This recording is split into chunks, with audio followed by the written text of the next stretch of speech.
Hey everyone, y'all are doing such a great job with this weekly HQ challenge. So let's talk about cuff pressures this week.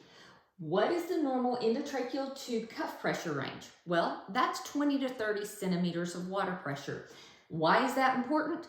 Because when that cuff pressure rises above 30 centimeters of water pressure, you start decreasing blood flow to the tracheal mucosa. So just to kind of give you just a little visual,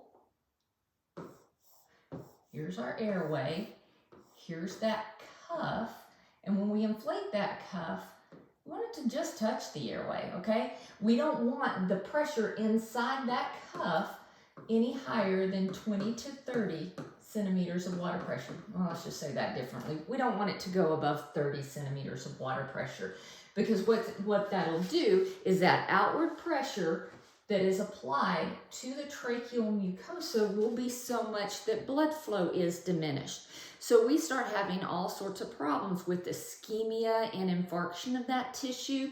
You can develop tracheomalacia, those cartilaginous rings start to soften.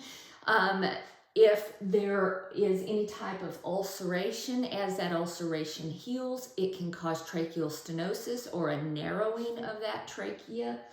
You can actually wear a hole through the back of the trachea and into the front of the esophagus. That's a tracheoesophageal fistula. You know you're having a tracheoesophageal fistula because air that should be in the lungs is getting into the stomach, and stomach contents are getting into the lung.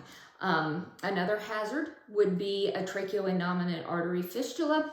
That's very rare, but elevated cuff pressures wear through the trachea and then wear through the innominate artery. So just to give you an idea of some things that can happen, be sure to keep that cuff pressure 20 to 30 centimeters of water pressure. See you soon.